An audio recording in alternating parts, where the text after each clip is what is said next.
Bien, séance donc du mardi 5 décembre, deuxième partie, que je vais commencer, ça devient une espèce d'habitude, par de nouvelles excuses, et il s'agit toujours du plan, non pas cette fois-ci parce que je l'ai modifié, encore que c'est probable que je l'ai changé il y a encore assez peu de temps, mais surtout parce que au début de cette séance, au début de la première partie, donc, même si je n'ai pas oublié de présenter à tout le monde mes vœux de bonne année, en revanche, j'ai omis de signaler que nous entrions exactement là où j'ai commencé tout à l'heure, nous entrions dans un paragraphe nouveau que vous trouverez sur votre plan, celui qui est donc sur mon blog, sur le site de l'UTL, au numéro 3.4.6.3. 3.4.6.3, ce paragraphe qui est intitulé « La science, la philosophie et la vie ». Lors de la première partie de cette séance d'aujourd'hui, j'avais examiné, c'était même à la toute fin de cette première partie, j'avais fait une parenthèse pour examiner brièvement, ou plutôt pour définir simplement brièvement ce terme de positivisme qu'utilise Husserl pour désigner l'état dans lequel il trouve la science de son temps, cette science moderne dont nous allons voir comment, dans quelles conditions elle a pris le départ.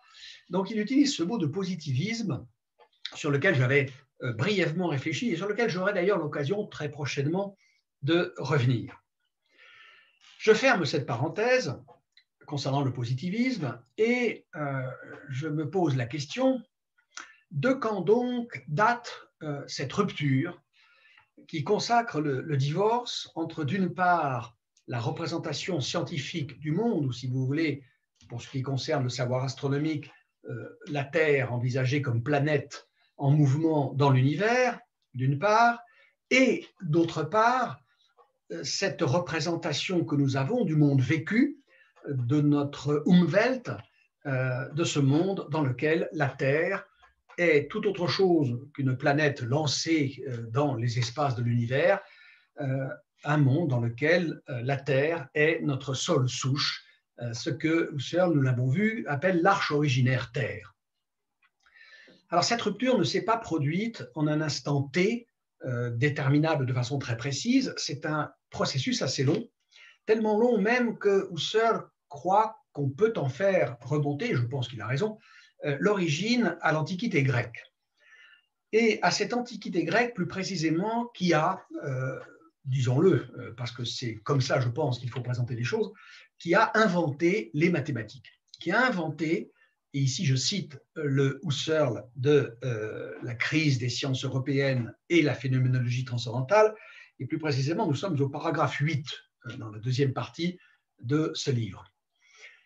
Ces Grecs, donc, qui ont inventé, dit Husserl, ouvrez les guillemets, l'idée tout à fait impressionnante d'une théorie déductive systématiquement unifiée. L'idée tout à fait impressionnante d'une théorie déductive systématiquement unifiée. Fermez les guillemets. Qu'est-ce que ceci veut dire?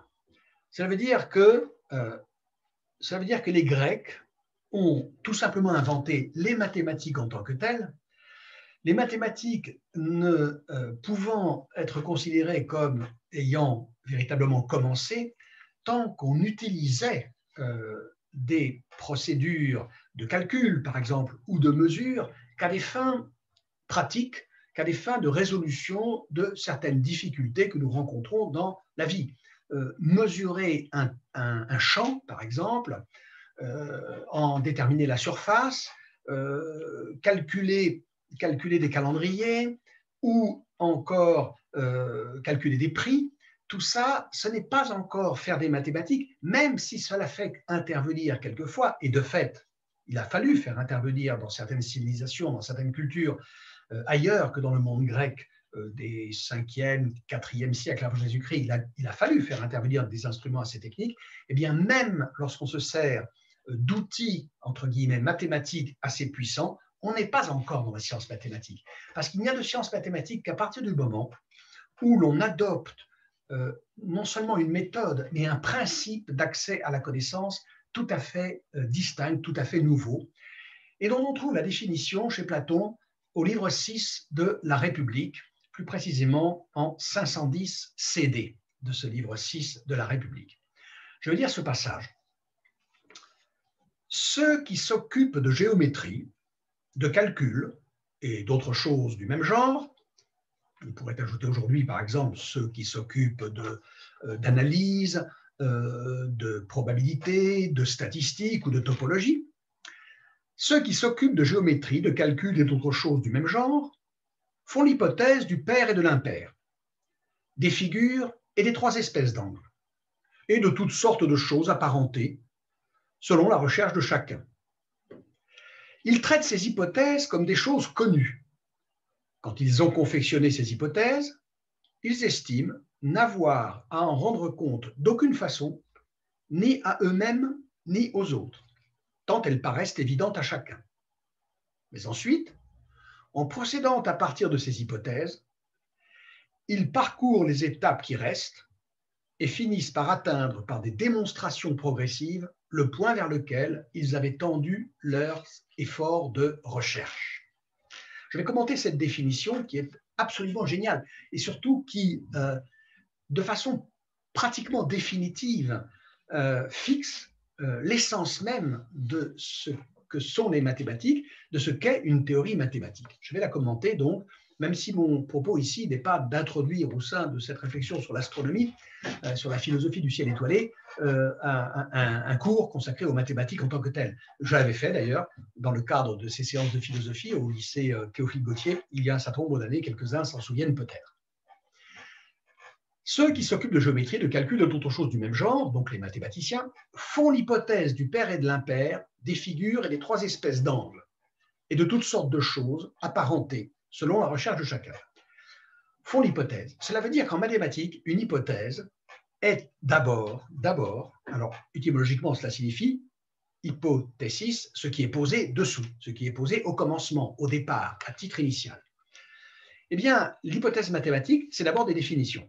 Voilà, définition de tel nombre, on définit ce qu'est un nombre pair, on définit ce qu'est par exemple un triangle rectangle, un triangle isocèle, on définit ce qu'est un nombre premier, on définit ce qu'est telle ou telle courbe, par exemple une hyperbole ou une parabole. On commence par des définitions et à ces hypothèses définitionnelles, on ajoute des hypothèses propositionnelles, des affirmations, des propositions qu'on appelle des axiomes ou des postulats. Il y a peut-être des nuances, mais pour l'instant, je laisse ça de côté. Et les mathématiciens, dit Platon, traitent ces hypothèses comme des choses connues. C'est-à-dire qu'ils les posent par hypothèse. Posons que soit, dira le mathématicien, soit un triangle rectangle. Il pose les êtres mathématiques qui ont ainsi été définis, et il les pose de telle façon qu'ils n'ont à en rendre compte d'aucune façon, ni à eux-mêmes, ni aux autres. Ce qui veut dire que les bases hypothétiques, les définitions, les axiomes et postulats d'une théorie mathématique sont arbitraires. Il n'y a pas à en rendre compte. Alors, Platon dit, ils estiment n'avoir à en rendre compte d'aucune façon, ni à eux-mêmes, ni aux autres, tant elles paraissent évidentes à chacun. Là, il pense à des axiomes, comme on en connaît traditionnellement quelques-uns, en particulier celui-ci que à peu près tout le monde connaît, l'axiome dit des parallèles chez Euclide, par un point à une droite donnée, on ne peut faire passer qu'une seule parallèle. Ce qui paraît en effet, comme le dit très bien Platon, évident à chacun. Il faut ajouter ceci, que les mathématiciens ont fini par prendre l'habitude de poser des hypothèses, des postulats, postuler veut dire demander, c'est-à-dire de nous demander d'admettre des axiomes qui n'ont aucunement le caractère d'évidence que présente le cinquième postulat d'Euclide. C'est le cas en particulier des géométries non euclidiennes qui peuvent très bien nous demander d'admettre au départ comme hypothèse que par un point à une parallèle, on peut en faire passer par exemple une infinité. Ensuite, ces mathématiciens, ces hypothèses définitionnelles et propositionnelles étant posées, parcourent les étapes qui restent, c'est-à-dire qu'ils vont d'affirmation en affirmation à partir des hypothèses données sous la forme d'une déduction, par des démonstrations progressives, et par là, ils atteignent, dit Platon, le point vers lequel ils avaient tendu leur effort de recherche. là, il y a plusieurs remarques à faire. D'abord, qu'est-ce que c'est qu'une démonstration? C'est une succession de propositions telles qu'il existe un lien manifeste, un rapport logique manifeste d'une proposition à la suivante. Toutes les propositions étant reliées par un lien logique manifeste, la démonstration valide je dirais la conformité, la convenance, la cohérence du résultat obtenu avec les hypothèses de départ. Et donc, la démonstration est une procédure de validation de propositions qui ne fait intervenir rien d'autre que l'enchaînement logique de ces propositions. Alors, les mathématiciens parviennent, dit Platon, au point vers lequel ils avaient tendu leur effort de recherche. Ce n'était pas nécessairement le cas. Un mathématicien peut très bien poser des hypothèses arbitraires, changer les hypothèses d'une théorie, ôter, ajouter un ou deux ou plusieurs axiomes, et ensuite voir où ça les mène, sans avoir au départ de but précis de recherche, même s'ils en ont toujours une petite idée.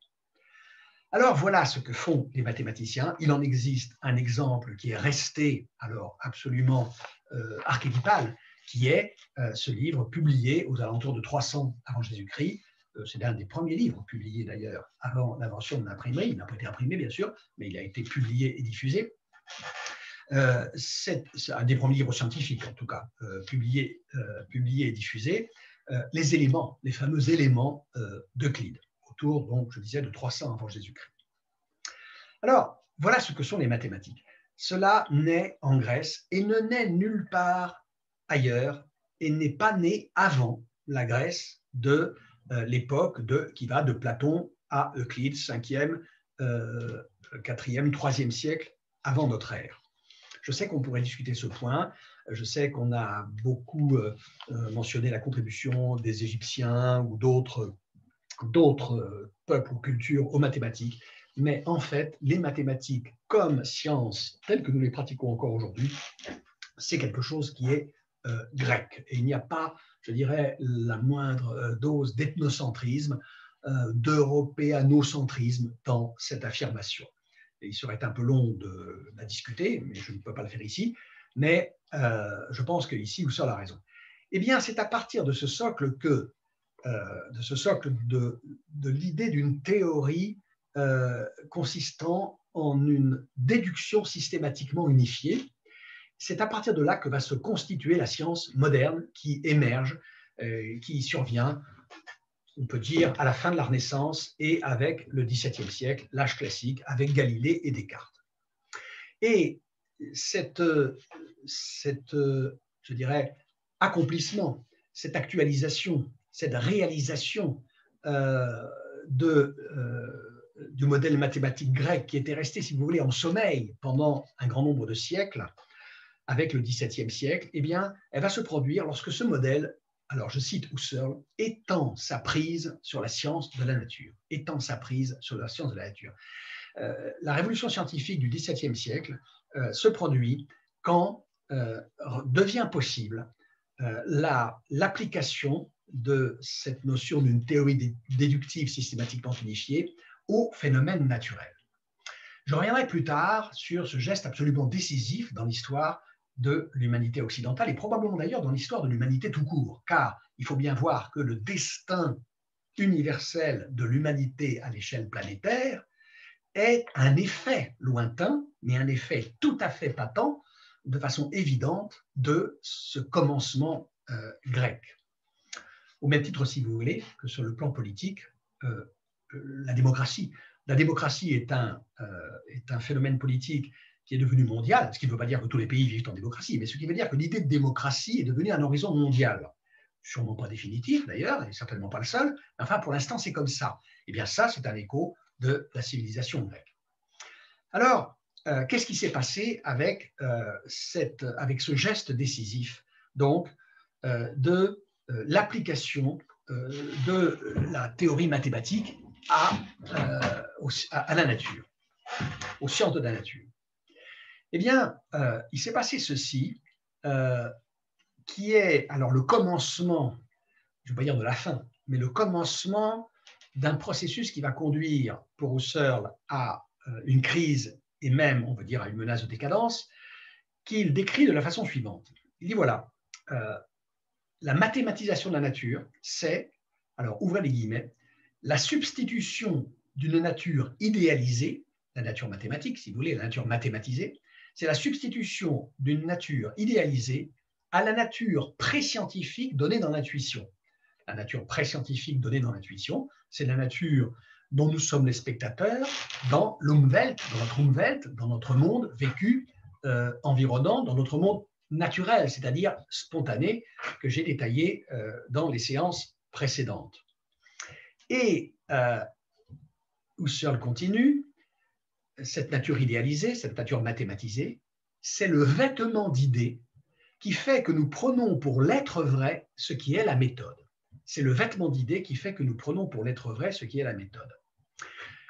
Ce qui veut dire que, avec l'émergence de cette science mathématique du monde physique, nous avons pris l'habitude de regarder les théories physiques mathématisées comme la réalité elle-même, quand elle n'était, dit Husserl, ces théories, que la méthode rationnelle que nous utilisons pour nous approprier cette nature ou ce monde. Je ne vais pas ici détailler les problèmes que pose cette affirmation. Ils sont immenses, ils sont absolument immenses, et ils sont connus, je dirais, des Grecs eux-mêmes. Et ils nous poursuivent encore aujourd'hui dans la réflexion philosophique, mais je passe pour le moment, j'y reviendrai d'ailleurs lorsqu'il sera question plus tard de Copernic et de Galilée. Mais on peut dire qu'à partir de là, la science prend son envol au sens propre, la science décolle du sol souche où elle avait jusque-là ses racines. Parce qu'il faut bien comprendre que, alors là, il va falloir un peu examiner ce qu'il en est, interroger ce qu'il en est des rapports entre ce qu'on appelle science et ce qu'on appelle philosophie, qui constituent aujourd'hui, on va dire, des branches distinctes, non pas tout à fait séparées, mais quand même largement séparées l'une de l'autre, deux branches distinctes de l'activité intellectuelle humaine. Voilà, il y a des philosophes, il y a des scientifiques. Ce sont quelquefois les mêmes, mais pas très souvent.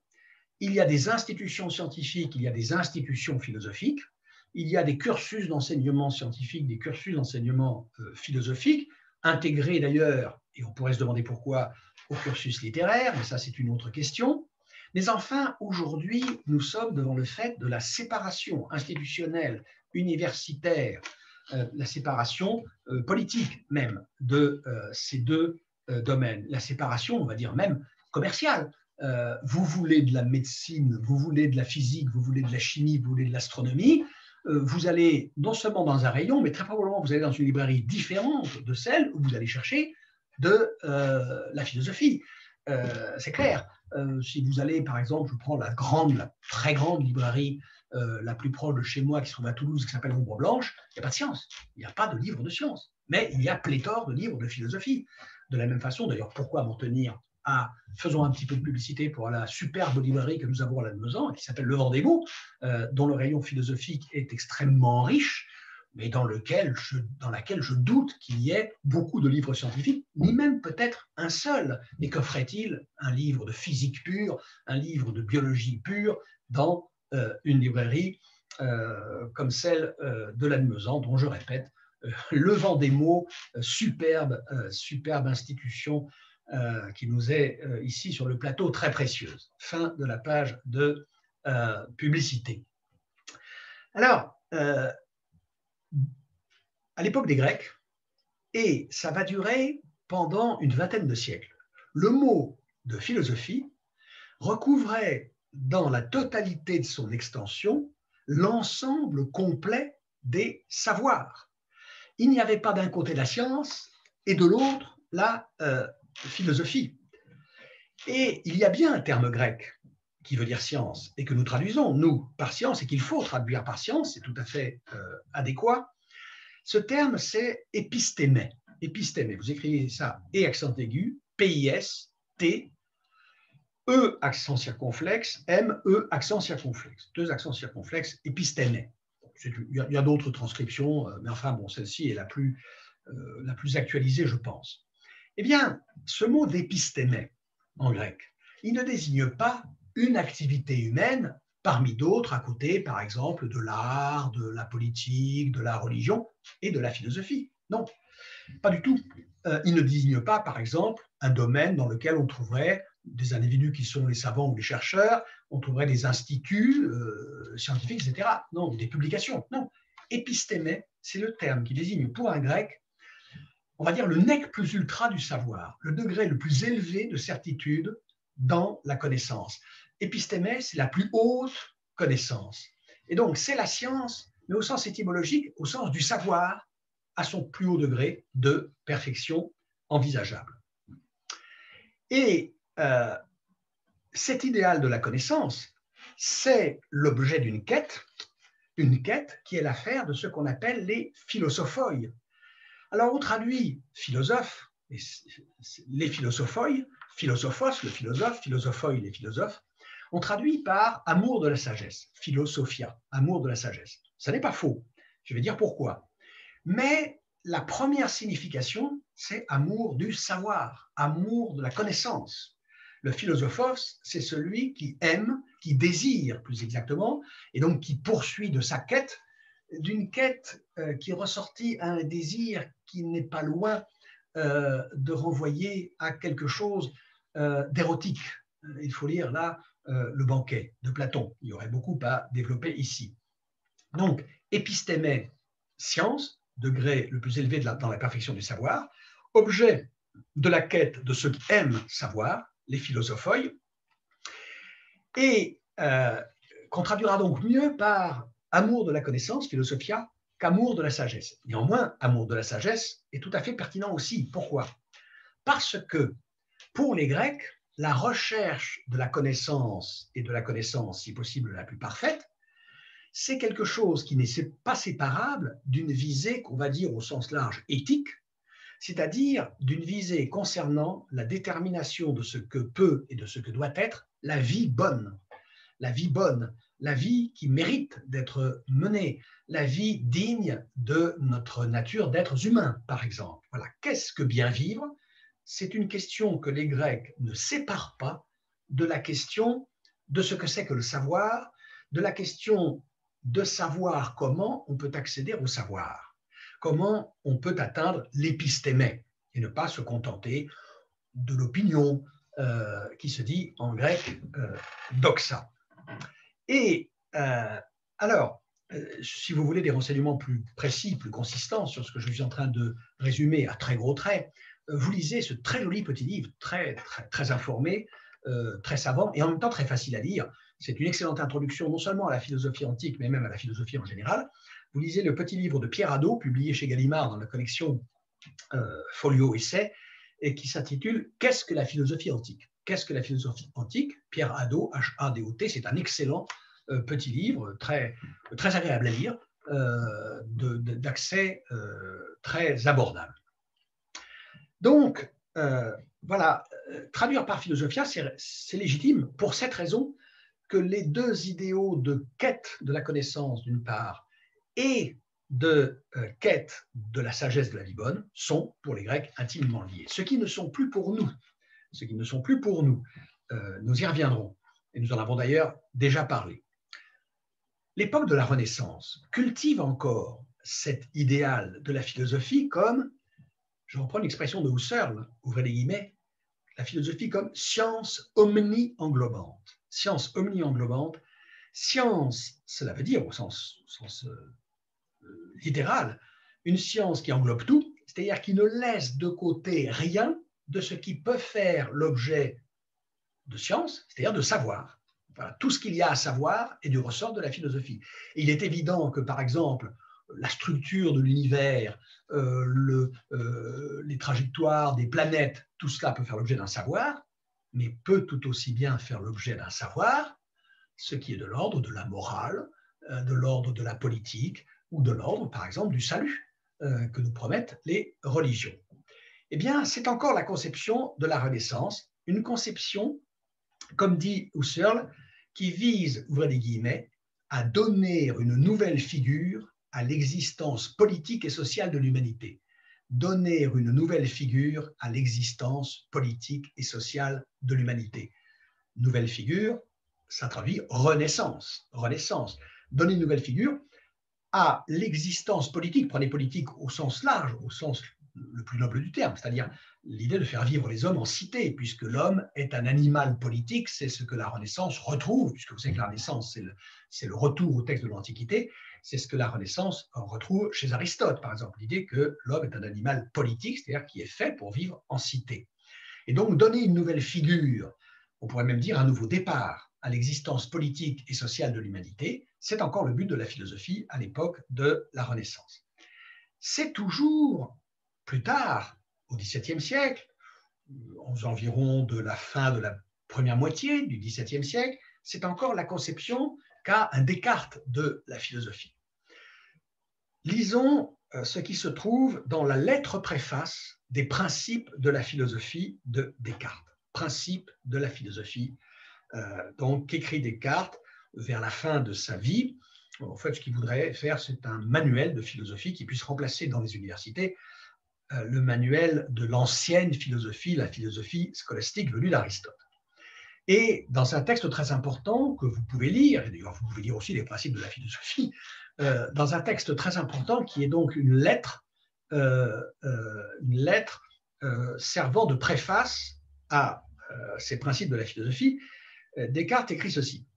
Ce mot de philosophie signifie l'étude de la sagesse. Et par sagesse, on n'entend pas seulement la prudence dans les affaires, mais une parfaite connaissance de toutes les choses que l'homme peut savoir, tant pour la conduite de sa vie que pour la conservation de sa santé et l'invention de tous les arts. Donc, ce mot de philosophie signifie l'étude de la sagesse, et par la sagesse, on n'entend pas seulement la prudence dans les affaires, dans la conduite, je dirais, ordinaire de l'existence quotidienne, mais une parfaite connaissance de toutes les choses que l'homme peut savoir, tant pour la conduite de sa vie que pour la conservation de sa santé et l'invention de tous les arts. À ces 2 lignes et demie que je viens de lire, correspond dans le texte de la lettre préface dont je suis en train de parler, une image qu'utilise Descartes, qui est l'image de l'arbre. Toute la philosophie, dit-il, toute la philosophie est comme un arbre dont les racines sont la métaphysique constituant le fondement de l'ensemble des savoirs. La métaphysique, c'est un ensemble de savoirs qui sert de fondation à tous les autres. Sur ces racines de la métaphysique s'élève un tronc, qui est le tronc de la physique. Qu'est-ce que c'est que la physique? C'est la connaissance de la nature. Connaissance de la nature sous tous ses aspects. Nature inerte, nature vivante, nature humaine. Connaissance de la physique. Et sur ce tronc sont plantées 3 grosses branches qui vont bien sûr se diviser, se subdiviser, se ramifier, jusqu'à former aux extrémités des brindilles. Eh bien, ces branches sont respectivement la mécanique, la médecine et la morale, c'est-à-dire tout ce que l'homme peut savoir pour la conduite de sa vie, morale, pour la conservation de sa santé, médecine, pour l'invention de tous les arts, la mécanique. Par art, il faut entendre ici les techniques. Voilà. Tout ce qui peut nous faciliter la vie, les arts, tout ce qui peut nous rendre plus agréable, plus supportable, au moins la coexistence avec notre propre corps, la médecine, et tout ce qui peut nous permettre d'atteindre les fins qui doivent être les nôtres en tant qu'humains, nos fins éthiques. Mais je répète, éthique est à prendre au sens très large du terme, tout ce qui concerne l'éthos, c'est-à-dire les mœurs, la conduite. Eh bien, voilà ce qui fait l'objet de la 3e branche de la philosophie, de l'arbre philosophique, dont le tronc, il faut le rappeler, est la physique. Descartes considère qu'on ne peut rien déterminer de ce qui peut nous faciliter l'existence, de ce qui peut améliorer notre santé, le premier de tous les biens dans cette vie, dit Descartes, et de tout ce qui peut nous rendre meilleurs sur tous les autres plans. On ne peut rien déterminer dans ces domaines-là qui ne s'appuie sur une connaissance de ce qu'est la réalité de la nature. Voilà ce que dit Descartes. Bon, comme je sais que Descartes est le sempiternel tête de turc de tous ceux qui ont du mal à dire de la technique moderne, du monde moderne en général, il importe de rappeler que le tableau qu'il fait de la philosophie a ici, au moins pour ce qui concerne le rapport des branches au tronc, une espèce d'évidence qu'il conviendrait de rappeler. Ça veut dire que vous ne vivrez jamais bien, ni au sens de la santé du corps, ni au sens moral. Vous n'aurez jamais une vie plus confortable si vous ne commencez par connaître la nature. Ça veut dire que, je vais dire une petite parenthèse là, qui ne concerne pas l'astronomie, mais ça veut dire que, par exemple, rendre coupable Descartes des abominations qu'on attribue aux OGM, c'est un contresens. Pourquoi? D'abord parce qu'il faudrait savoir si tout ce qui vient des OGM est une abomination. C'est une autre question, une question que je ne discute pas ici, j'en ai peut-être d'ailleurs pas la compétence. Mais surtout, ça veut dire ceci, c'est que s'il y a quelque chose de redoutable dans les OGM, et je suis à titre personnel convaincu qu'il y a quelque chose de dangereux dans les OGM, je ne suis pas contre les OGM, il y a peut-être quelque chose de dangereux dans les OGM, mais s'il y a quelque chose de dangereux dans les OGM, cela tient au fait que précisément nous n'avons pas de cette nature sur laquelle nous agissons à ce niveau une connaissance peut-être suffisante. Je dis peut-être, parce que ça ne veut pas dire, à mes yeux, ça ne veut pas dire qu'il ne faut pas utiliser les organismes génétiquement modifiés. Mais ça veut dire que s'il y a un risque, ce risque tient au fait que, alors bien sûr, il y a un risque éthique, donc c'est à envisager aussi de ce côté-là. C'est-à-dire que saurions-nous parfaitement ce qu'est un être vivant, saurions-nous parfaitement ce qu'est un être humain, qui ne deviendrait peut-être pas pour autant permis de faire n'importe quoi, évidemment. Évidemment. Il n'empêche que s'il y a un risque, on va dire écologique, ce qui n'est pas la même chose tout à fait qu'éthique, même si ça se rejoint, s'il y a un risque écologique à la manipulation génétique des organismes, il tient au fait, et ce fait, il est avéré aujourd'hui, que nous sommes très loin de savoir tout ce qu'il y a à savoir de la nature vivante, du monde vivant, des organismes vivants. Et par conséquent, c'est ici que Descartes, loin d'être le coupable des OGM, est quelqu'un qui nous donne des armes pour comprendre que peut-être il faudrait être un petit peu prudent et un petit peu méfiant. Vous savez, on rend toujours Descartes, là je vais m'arrêter sur Descartes parce que j'en ai marre d'entendre Descartes être constamment désigné comme le responsable de tous les dégâts de la modernité, des dégâts techniques en particulier, et même quelquefois au-delà. Si on fait de Descartes le responsable de tous ces maux, c'est souvent sur la fameuse formule qui se trouve dans la 6e partie du discours de la méthode, où il nous invite à, grâce à la science, connaissance du monde physique, à nous rendre comme maîtres et possesseurs de la nature. Je rappelle que Descartes dit comme maître. Il ne nous dit pas maîtres et possesseurs, il dit comme maîtres et possesseurs. Il sait que nous ne le sommes pas. Pourquoi? Parce que le seul maître et possesseur, c'est Dieu, mais ce n'est pas ça qui est important, ce n'est pas ça qu'il veut dire. Ce qu'il veut dire, c'est que nous ne serons jamais que comme maîtres et possesseurs, parce que nous ne serons sûrement jamais tout de la nature. Et deuxièmement, qu'est-ce que Descartes nous dirait s'il revenait maintenant et qu'il voyait là la pollution, qu'il voyait les dégâts imputables à toutes les sciences et à toutes les techniques qu'on voudra? Il dirait, mais vous n'avez rien maîtrisé du tout, vous ne possédez rien du tout, vous êtes bien plutôt possédé en un autre sens par votre science et par vos techniques, vous n'êtes pas maîtres et possesseurs de la nature. Et donc, ce qu'on peut reprocher, on peut reprocher à Descartes des tas de choses, y compris par exemple de manifestes erreurs scientifiques, et peut-être aussi des erreurs philosophiques, métaphysiques. Peut-être a-t-il mal compris ce que pouvaient être par exemple les racines de ce fameux arbre de la philosophie. Mais on ne peut certainement pas lui reprocher d'avoir méconnu les dangers qui pouvaient, il n'en parle pas bien sûr, non, parce que ces dangers ne se manifestent pas à son époque, mais de nous avoir désarmés face aux dangers écologiques. Je ferme la parenthèse Descartes, que je n'avais pas l'intention d'ouvrir, mais c'était plus fort que moi. Alors, pour Descartes, explique Husserl, je vais à nouveau citer Husserl, un édifice unique, la science, le savoir, la philosophie, puisque c'est la même chose pour lui encore, un édifice unique en perpétuelle construction à travers l'infinité des générations, l'édifice des vérités définitives théoriquement liées entre elles, ce qui renvoie directement à ce que je disais des Grecs à propos des mathématiques, ce que disait Husserl plutôt, l'idée tout à fait impressionnante d'une théorie déductive systématiquement unifiée. L'idée d'une théorie déductive systématiquement unifiée se trouve maintenant investie dans la connaissance de la nature, et ça donne à l'époque, pour Descartes, un édifice unique en perpétuelle construction à travers l'infinité des générations, l'édifice des vérités définitives théoriquement liées entre elles. Eh bien, cet édifice, dit Husserl, devait donner la réponse à tous les problèmes imaginables, que ce soit les problèmes de fait ou les problèmes de raison, les problèmes de la temporalité ou les problèmes de l'éternité. Les problèmes de la temporalité ou les problèmes de l'éternité. Ce qui veut dire qu'une philosophie vraiment bien faite, vraiment complète, qui ne se réduirait pas à cette science, le vêtement d'idées, à cette science qui a substitué à la nature pré-scientifique, donnée dans l'intuition, le vêtement d'idées qui est sa méthode.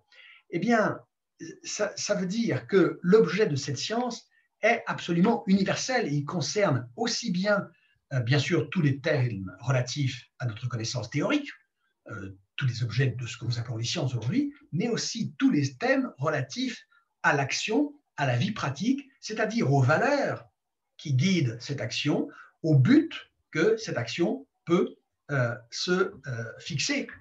Et lorsque Husserl dit que cette science, cette philosophie ou science, c'est la même chose que visait Descartes, eh bien, se donnait l'ambition de résoudre tous les problèmes de la temporalité et les problèmes de l'éternité, eh bien, ça concerne aussi, alors problème de la temporalité, ce sont les problèmes qui se posent dans le monde temporel, dans ce que le langage chrétien appelle le siècle, si vous voulez. Et les problèmes de l'éternité, tous les problèmes qui se rapportent à notre salut. Et c'est bien ça que dit Descartes. Ce qu'il dit, c'est qu'il y a dans sa philosophie, de quoi, sinon résoudre, du moins poser convenablement, le problème du salut. En gros, dans la philosophie de Descartes, ça signifie ceci. Pour Descartes, ça signifie ceci. Je peux vous montrer, moi, grâce à ma philosophie, que Dieu existe. Je peux vous montrer que l'âme est distincte du corps. Je ne peux pas vous montrer, parce que ça, c'est une affaire de révélation, ce n'est pas à moi de le dire, que l'âme survivra au corps, ni que Dieu vous traitera de telle ou telle façon après votre mort. Il ne parle jamais de tout ça, tout simplement parce que, comme il le dit, nous ne sommes pas du conseil de Dieu, ce qui veut dire qu'il ne nous fait pas de confidence et nous n'entrons pas dans ses desseins qui sont absolument infinis et auxquels nous n'accédons par conséquent pas. Mais au moins, Descartes, prétendait-il, nous donne le moyen de bien poser le problème du salut, tout en se déclarant incapable de donner à ce problème en tant que tel, en particulier, une solution. Alors qu'un cartésien comme Spinoza, lui non seulement prétend poser le problème, mais il prétend nous donner la solution. Spinoza est ce philosophe qui, lui, va tout droit par les démonstrations sur le mode clé de l'éthique, qui va tout droit à la façon d'obtenir le salut. Ce qui ne veut pas dire que c'est tout droit, ça ne veut pas dire que c'est facile. Ça veut dire qu'on y va par voie démonstrative. Mais ça ne veut pas dire que suivre le chemin pratique qui, dans la vie, y conduit, soit chose aisée. Dans le discours préliminaire de l'encyclopédie de 1759, ce qui est la préface de l'encyclopédie de Diderot et d'Alembert, un texte magnifique, un texte superbe, qui est au XVIIIe siècle, au siècle des Lumières, ce que le discours de la méthode est au XVIIe. Il faut absolument lire ce discours préliminaire de l'encyclopédie, qui a pour auteur le mathématicien et philosophe Jean Leron d'Alembert, le premier et principal collaborateur de l'encyclopédie avec Diderot, même s'il prendra un peu plus tard ses distances avec l'entreprise que Diderot finira, je ne dis pas tout seul, mais enfin dans une relative solitude. Eh bien, dans le discours préliminaire de l'encyclopédie, d'Alembert dit de la philosophie, quelque chose de très similaire à ce qu'en disait Descartes, la philosophie n'est autre chose que l'application de la raison aux différents objets sur lesquels elle peut s'exercer. L'application de la raison aux différents objets sur lesquels elle peut s'exercer. Et cela n'exclut a priori rien de ce qui peut faire l'objet d'un traitement rationnel. Rien, pas même les questions que certains croient devoir renvoyer, par exemple, à du surnaturel ou à de l'irrationnel. Non, par exemple, d'Alembert, disons, inclut, au moins au titre de possibilité dans cette définition, des recherches qui concerneraient, par exemple, je ne sais pas, Dieu, l'immortalité de l'âme, le sens du monde. Ce n'est pas que lui, d'Alembert, considérait qu'il fût possible d'obtenir des connaissances très solides dans cet ordre de choses. Il dit même le contraire dans le discours préliminaire. Mais au moins, en droit, la philosophie était comptable de tout cela, de tout. Alors cette situation, donc, qui dure de l'Antiquité jusqu'à la Renaissance, elle va, disons, laisser des traces assez tardives, puisque, par exemple, jusqu'au début du XIXe siècle, un livre de sciences, mais de sciences pures, on va dire de sciences dures, un livre de sciences peut s'intituler, avoir pour titre « Philosophie de ceci ou de cela ». Je donne quelques exemples. Newton, en 1687, publie les principes mathématiques de philosophie naturelle. C'est un livre de physique. Et dans la lecture, je peux vous garantir, n'est pas à la portée de n'importe qui. Et en particulier, pas à la portée de la majorité de ceux qui sont aujourd'hui des philosophes. Principes mathématiques de philosophie naturelle. 1751, Linné, le grand naturaliste suédois qui va mettre en place le système de classification des vivants, la classification binominale. Eh bien, Linné publie en 1751 une Philosophia Botanica, une philosophie botanique. 1809, Lamarck, première théorie de l'évolution, il intitule ce livre Philosophie zoologique. Enfin, en 1818, donc c'est déjà assez tard, Geoffroy Saint-Hilaire, naturaliste français, publie une philosophie anatomique. Plus aucun livre de science aujourd'hui, plus aucun titre d'article scientifique aujourd'hui ne pourrait comporter dans son libellé, évidemment, le mot de philosophie. Et en effet, aujourd'hui, cette belle, cette harmonieuse totalité dans laquelle, sous le nom de philosophie, étaient intégrées toutes les formes possibles de savoir, a volé en éclats. Elle a volé en éclats après avoir commencé assez rapidement à se fissurer. Les fissures apparaissent au XVIIe siècle, à l'époque de Descartes. Pourquoi apparaissent-elles? Parce qu'à cette époque-là s'inventent des méthodes de recherche de la connaissance que ce qui s'appelait philosophie n'avait jamais employées auparavant. Quelles sont ces méthodes? Ces méthodes sont, alors je dirais, j'en identifierai trois. La spécialisation, la mathématisation et enfin la méthode expérimentale. Voilà, ce qui s'inaugure à cette époque, c'est la mathématisation, on en a parlé, la spécialisation qui va devenir parcellisation, et aujourd'hui une science en miettes quasiment, comme on a pu parler en sociologie de travail en miettes à propos de la division du travail. Donc, mathématisation, spécialisation, méthode expérimentale, toutes choses que par exemple la science grecque, et il y a une science grecque, ignorait. À l'exception peut-être d'un commencement quand même de mathématisation. Mais ces méthodes sont nouvelles. Et donc, la science apparaît au moment où apparaissent ces nouvelles méthodes.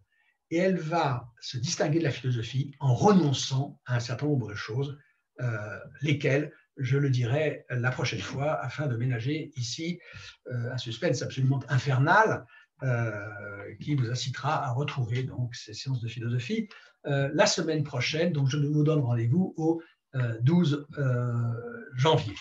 J'ajoute ceci, j'enregistre ces cours très longtemps à l'avance.